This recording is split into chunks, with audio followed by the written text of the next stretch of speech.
Assalamualaikum warahmatullahi wabarakatuh. Saya Mafarida, NIMT 2019-3069. Nah, di sini saya akan menjelaskan tentang definisi mutu, kegagalan mutu pendidikan. Jadi, mutu merupakan bagian penting dari agenda dalam organisasi atau pendidikan. Dan meningkatkan mutu merupakan tugas yang paling penting yang dihadapi institusi manapun.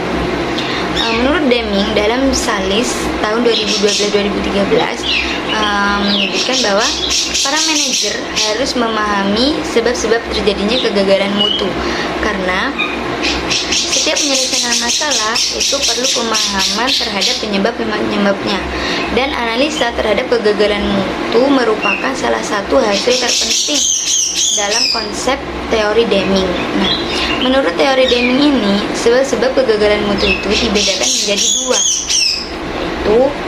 Yang pertama yaitu bentuk umum.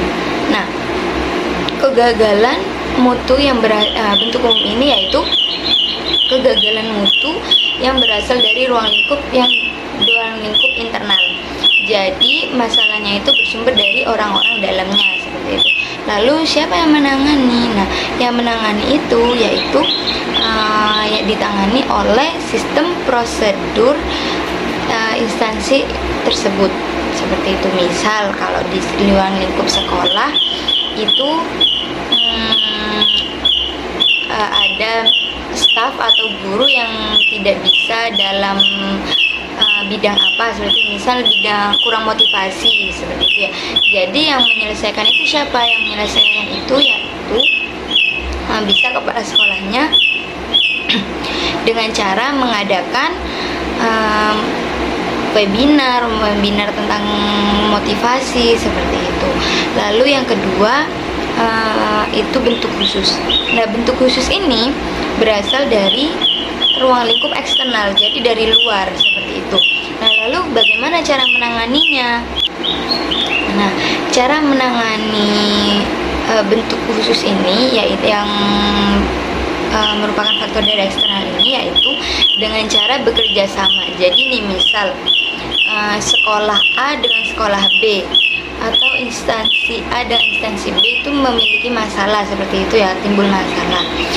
Jadi kita bisa menyelesaikan kalau di kantor itu biasanya dari klien gitu ya. Misal ada masalah dari klien, jadi kita bisa menyelesaikan masalah dari kedua orang tersebut, maksudnya dari instansi kita dan juga dari faktor eksternal tersebut. Jadi kita saling saling bekerja sama untuk menyelesaikan masalah tersebut, seperti itu. Mungkin sekian dari saya, kurang lebihnya mohon maaf. Assalamualaikum warahmatullahi wabarakatuh. Assalamualaikum warahmatullahi wabarakatuh. Sebelumnya, perkenalkan, nama saya Muhammad Izuna dengan NIMT 2019-3057. Di sini saya akan memaparkan mengenai penyebab kegagalan manajemen mutu dalam pendidikan. Langsung saja. Pada suatu organisasi, terlebih lagi dalam lembaga pendidikan, pasti akan menghadapi suatu kendala yang menjadi penghambat proses pencapaian tujuan. Salah satunya manajemen mutu pendidikan. Sebagai seorang pemimpin atau kepala sekolah harus mengetahui beberapa faktor yang menjadi penghambat ataupun kendala ataupun bisa jadi kegagalan dalam manajemen mutu pendidikan itu sendiri. Sebagaimana yang diungkapkan oleh Yamit dengan menyebutkan beberapa faktor penyebab kegagalan manajemen mutu atau total quality management sebagai berikut. Yang pertama adalah manajemen atasan atau seorang pemimpin tidak menerima alasan apapun untuk berubah. Kedua, manajemen atasan atau pemimpin tidak terlalu untuk memperhatikan ataupun melibatkan anggota dalam setiap proses di organisasi tersebut. Yang ketiga adalah manajemen atasan atau pemimpin tidak bertanggung jawab penuh terhadap program total quality management. Yang keempat, perubahan maupun organisasi merasa kehilangan minat terhadap program total quality management akibat dari kurangnya mutu komitmen itu sendiri. Yang kelima adalah manajemen dan anggota tidak sepakat pada apa yang terjadi. Yang keenam, lebih memprioritaskan masalah yang lain. Ketujuh, tujuan yang masih tidak jelas dan tidak ada target yang hendak dicapai. Kedelapan, tidak melakukan suatu analisis terhadap dari setiap proses maupun prosedur yang ditulis maupun secara tidak tertulis. Terus yang kesembilan adalah total quality management, tujuannya untuk dapat membenahi anggota. Namun anggota tidak menyetujui karena tidak memahami penuh terhadap peranan tersebut. Selain dari beberapa faktor yang sudah saya jelaskan sebelumnya, maka ada beberapa kendala ataupun kesalahan yang menyebabkan kegagalan dalam manajemen mutu pendidikan itu sendiri. Yang pertama adalah delegasi dan kepemimpinan yang tidak baik. Kedua, tim mania atau pembentukan tim yang tidak kompak.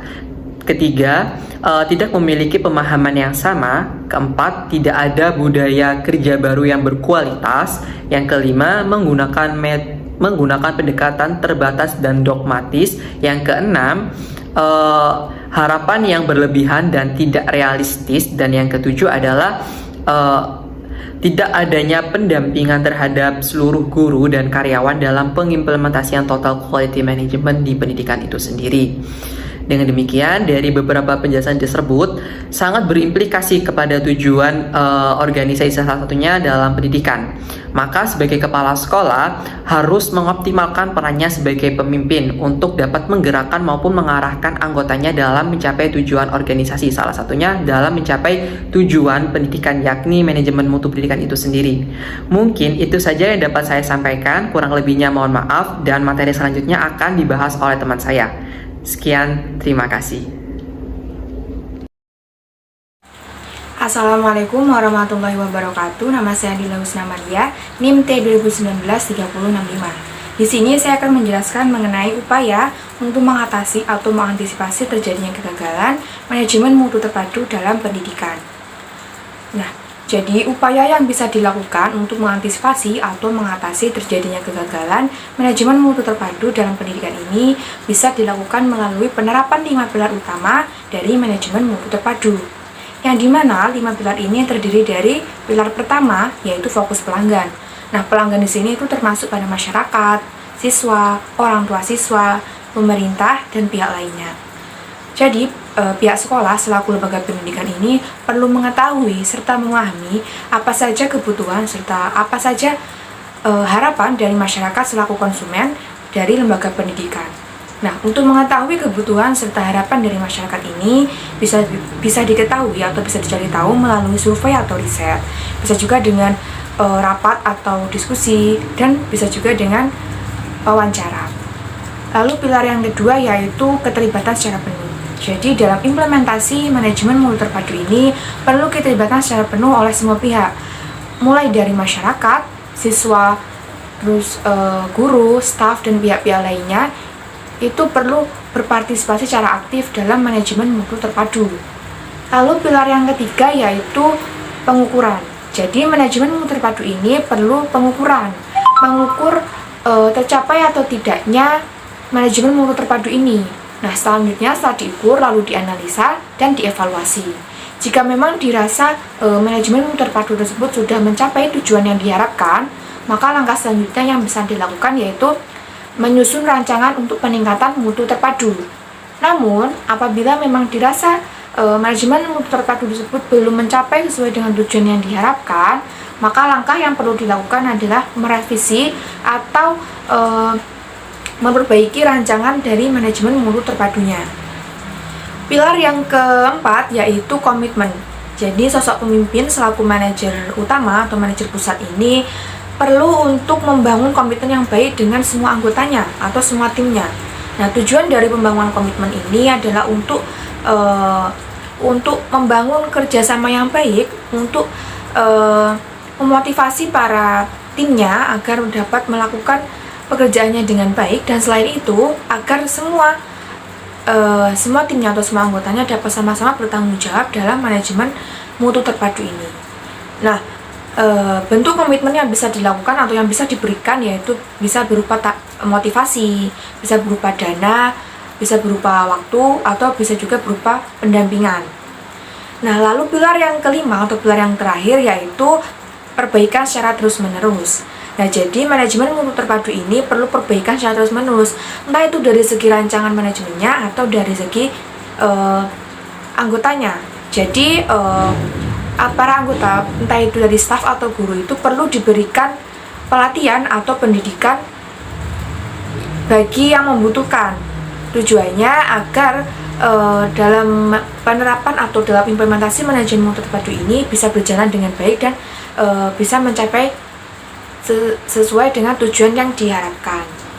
Dan itulah tadi yang dapat saya sampaikan. Apabila ada salah kata dan kekurangannya mohon dimaafkan. Sekian dari saya. Wassalamualaikum warahmatullahi wabarakatuh.